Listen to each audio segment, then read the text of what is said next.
ready. We're prepared. Do not give in to fear. We are fearless. This is not the time to be afraid. This is a time to stand up and fight back and to resist any temptation for them to divide us. We're in this together. The rule of law is on our side. We will not give in, not give up. We will not capitulate. We will not bow. We will not bend. We will survive.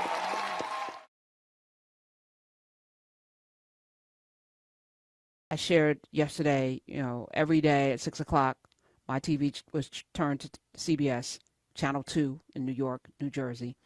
And I had to watch Walter Cronkite because my dad was home in between the breaks from his regular job as a parole officer, going back to the store that he owned in Newark on Ridgewood and Madison. In between, he would come home for dinner. We would watch Walter Cronkite. He would go back down to the store and close the store at midnight and come home, rinse and repeat. Did that every day for 18 years. But the news was important. And today, I don't know what the news looks like.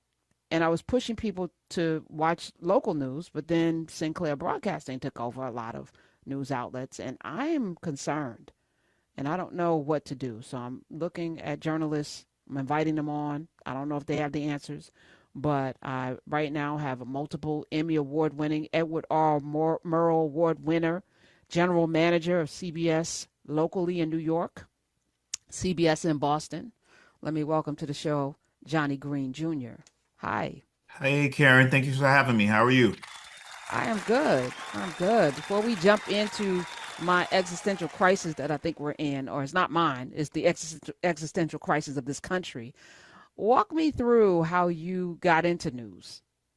Yeah, I don't want to take up too much time in your show You because I can. can I'm go on asking and the on and on. question. Take your All right, all time, right. You brother. cut Take me your off when I'm time. getting too long here. I Okay. I grew up in a little town in South Carolina, near Myrtle Beach, South Carolina. The town is Bennettsville, South Carolina. Nobody's heard of it probably, but I grew up there, and my cousin, who is a journalist still to this day, became interested in journalism when we were kids, and I would stay with her mom, and she would stay with my mom, and I kind of followed her path, and I worked at 9 local television stations, from New Bern, North Carolina, to Charlotte, to Myrtle Beach, to Raleigh, Durham, to Pittsburgh, to Philadelphia, to Boston and New York. And, just I started out as a producer where I wrote the scripts for the anchors that read over the copy on the air, 20 something, approaching 30 years ago at this point. And, I rose through the ranks of executive producer to news director that oversees the entire news department, and now to general manager that oversees the entire TV station, and now in New York and Boston. So quite a path, a lot of road. And unfortunately for our business, there is sentiment that you start out with. We hear that, and we just, to me, it's important to have the right decision makers in Yes. place to bring the right Yes. journalists on board to, ease some of those fears. Well, when I first got out of college, when I got out of Drew, I worked for 2 weeks at a local radio station doing the news, and I was so horrible. It was such a hard job to distill what was going on and find the right way. Like it was my first real job, and I was so bad, and I had to read the news, which was even worse. And it's wild to be here right now, but and then I became a print journalist, which was not as hard because I started as a sports writer, which was the best place to come in because it's natural drama and you get to Mhm. learn how to craft stories and build the interest and tell the people the difference between TV news and New York Times, Washington Post, and print journalism. And Yeah, has it evolved? yeah, no, good question. I think the difference is with TV news, you have very now it has evolved a little bit. So I'll start in general. The differences are with the New York Times, the Post, some of the bigger publications. Often they have more space or more bandwidth to offer more context.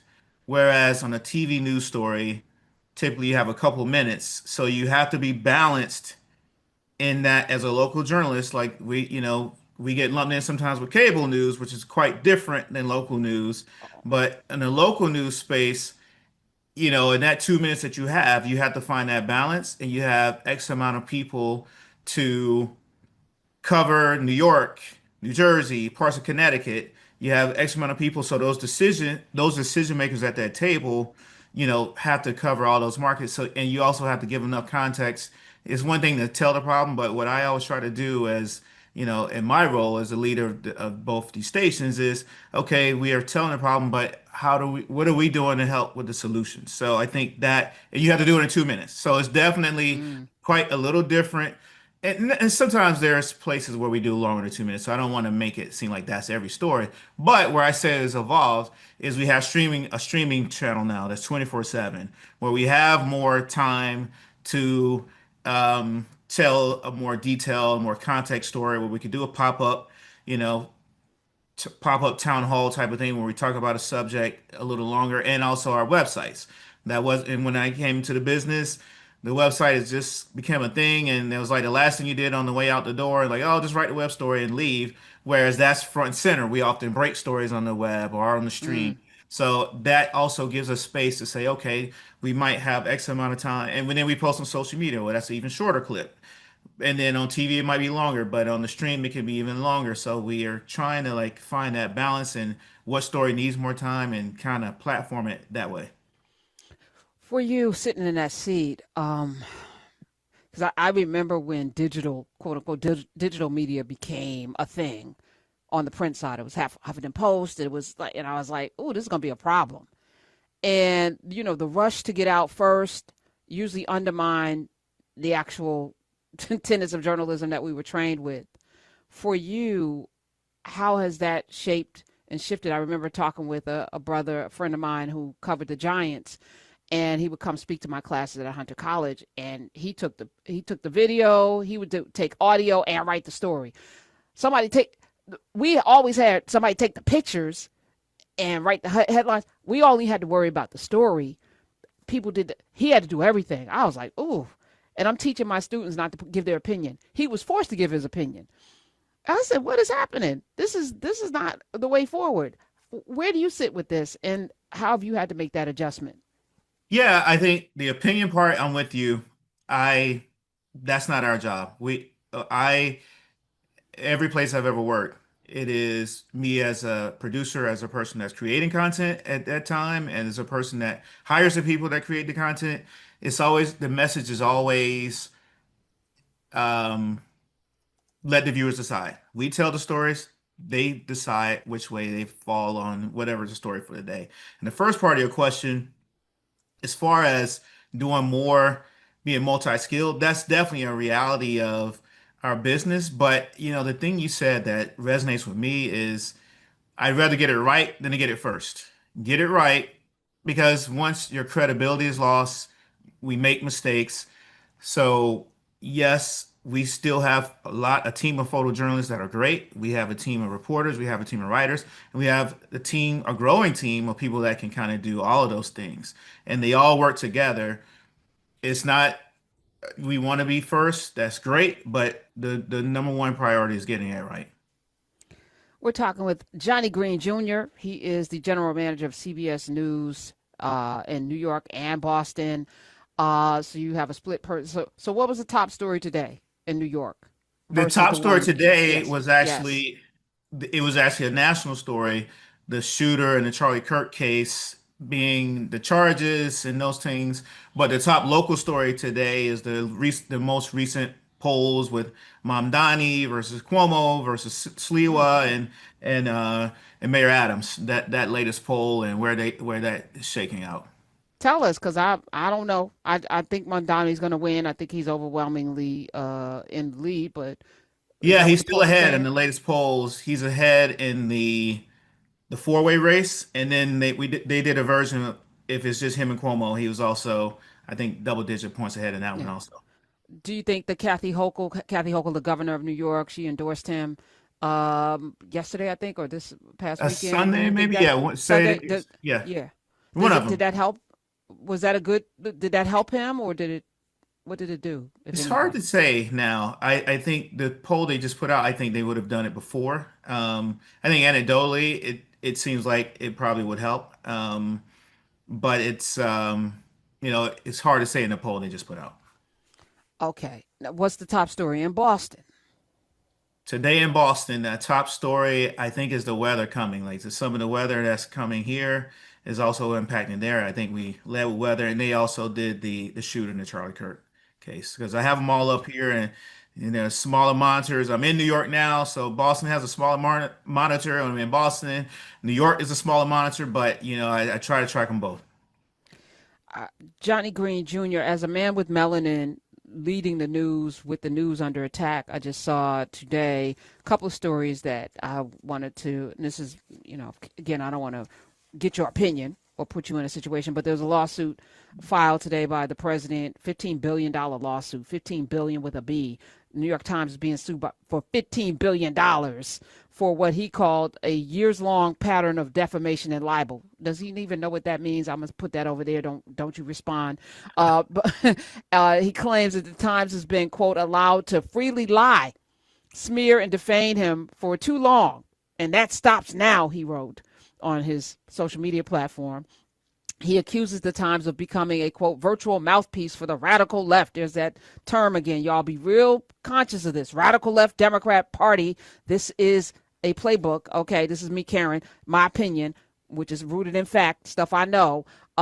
And this lawsuit is crazy. The Times responded. Spokesperson said the Times, New York Times, will not be deterred by intimidation tactics. We will continue to pursue the facts without fear or favor and stand up for journalists' First Amendment right to ask questions on behalf of the American people. I love this. I love it because that's the job, right? And then we've seen other channels, including yours, kind of like, not now. Oh, is there a difference between CBS local and CBS?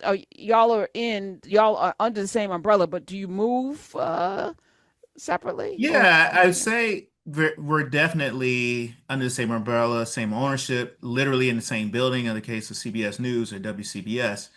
And but at the same time, very different lanes and ways of doing things. As far as the lawsuit, I agree with the one line there is it's ultimately we got to do as journalists, we got to do what we think is right. It starts with that and be the voice for people and tell their stories and the consequences and the accusations that come with that. We have to handle them as they come. I can tell you, as far as the lawsuit with CBS, it absolutely changed nothing about how we cover stories locally in our markets, and that includes New York and Boston, and uh, and I don't suspect that it will. There was a today, I think, a press conference or something, and Trump had something to say about the press as well. 866-801-8255. Smith, play that clip. And what do you make Pam Bondi saying she's going to go after hate speech? Is that, I mean, a lot of people, a lot of your allies say hate speech is free speech. Should probably go after people like you because you treat me so unfairly. It's hate. You have a lot of hate in your heart. Maybe that they'll be come after appropriate? ABC.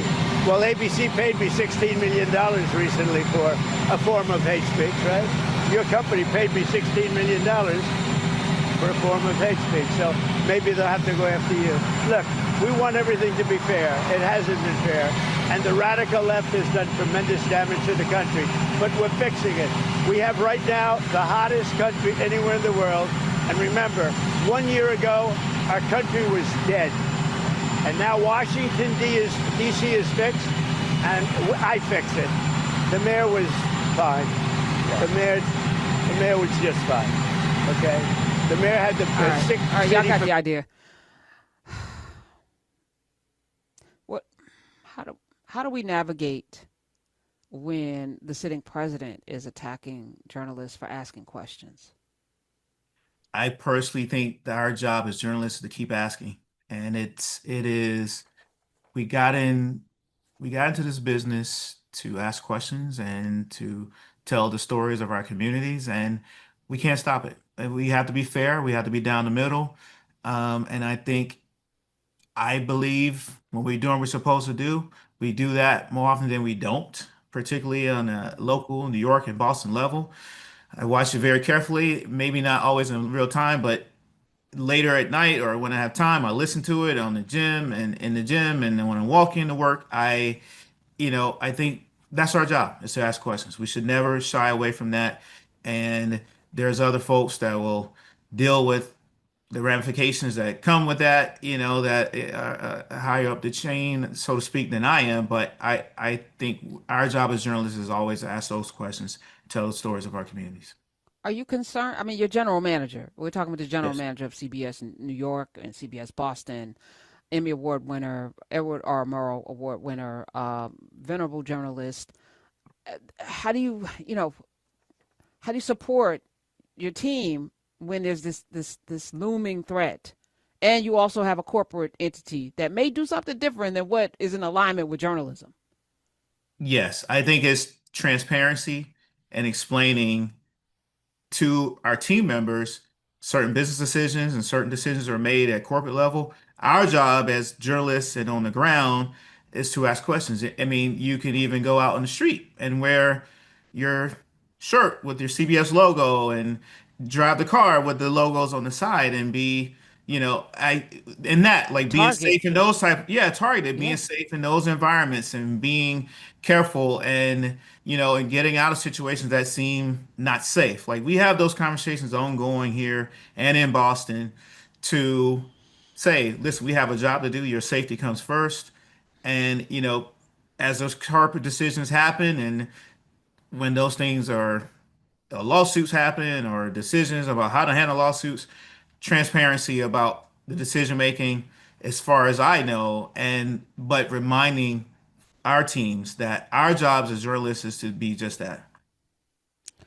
We're here. Hashtag better together. You have some, and I love, this is my go-to. You got a season of giving. Y'all do some really important things in the community. We're talking with Johnny Green Jr., 866-801-8255. He's the general manager of CBS New York and CBS Boston.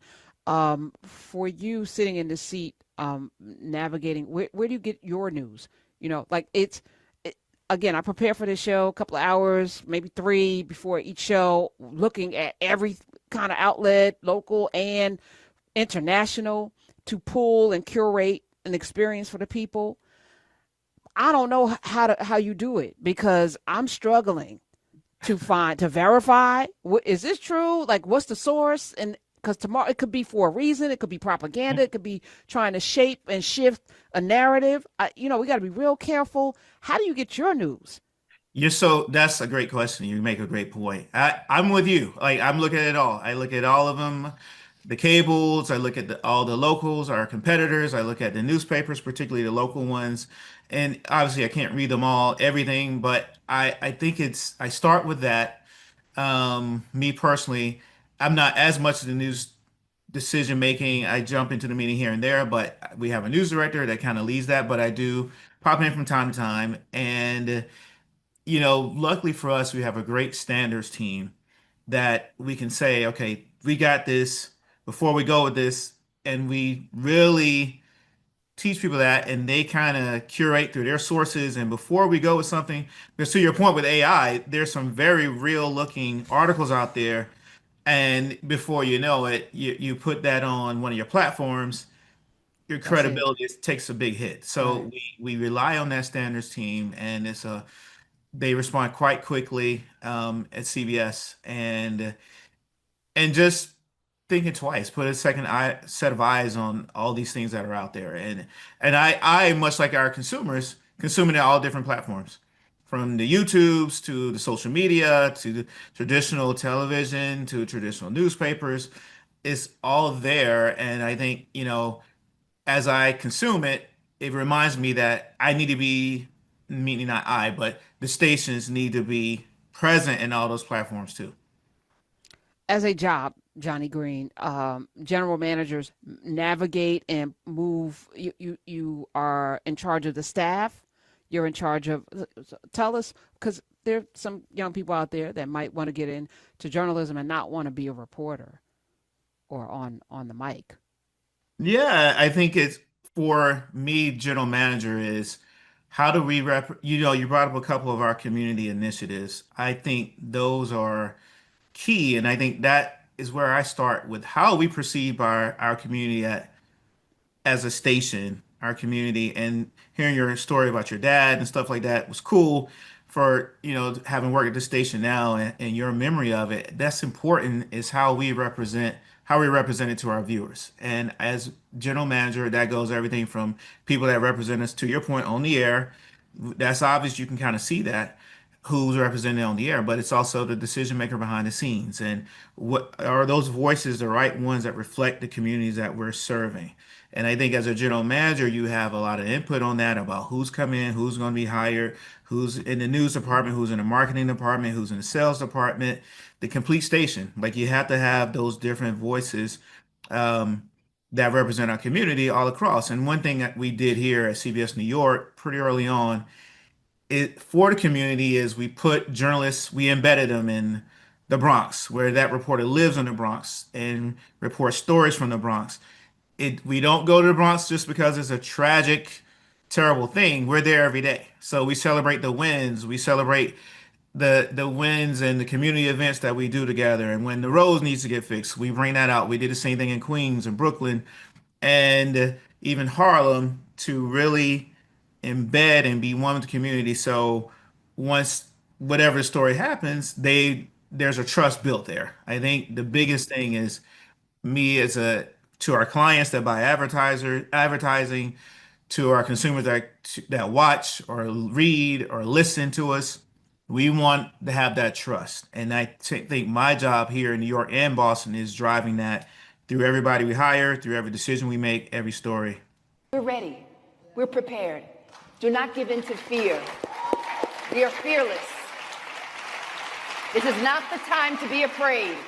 This is a time to stand up and fight back, and to resist any temptation for them to divide us. We're in this together. The rule of law is on our side. We will not give in, not give up. We will not capitulate. We will not bow. We will not bend. We will survive.